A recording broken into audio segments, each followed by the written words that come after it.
Hello, this is Mrs. Workman. Find the surface area and volume of the square pyramid. Let's take a minute to look at the square pyramid.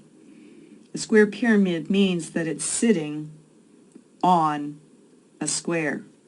So if this side is 5 inches, this side is also 5 inches, this side is 5 inches, and this side is 5 inches. The height of the pyramid is 3 inches.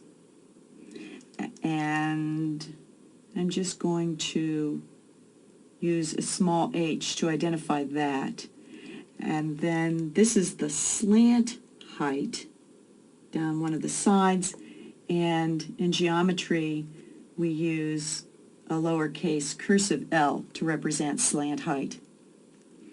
Alrighty, let's do surface area first.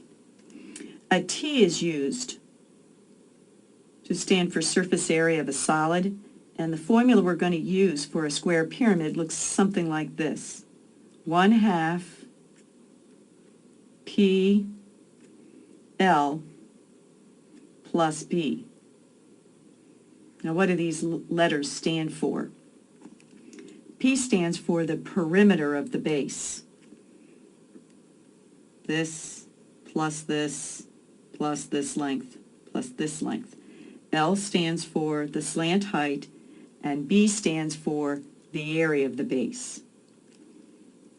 At this point then, we'll substitute in for these variables.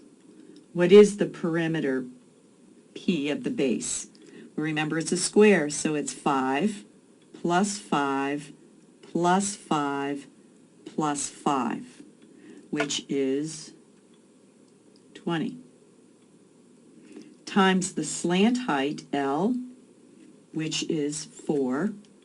All of these units are in inches. That's good, so we can use them together. I don't have to rewrite any of them. Units must be the same. And finally, area of the base. The base is this square. And to find the area of a square, we multiply side times side. So 5 times 5 is 25.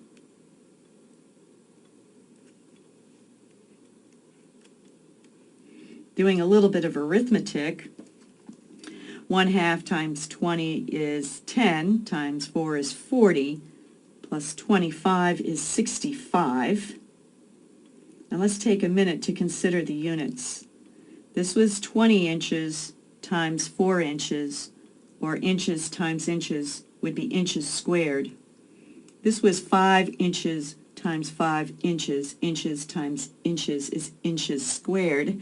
So we're adding inches squared to some more inches squared, which gives me inches squared for the units.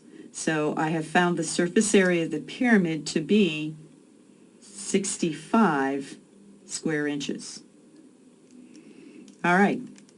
The next thing we're asked to do is to find the volume of the square pyramid. To do that, we're going to use the formula V for volume equals 1/3 B H.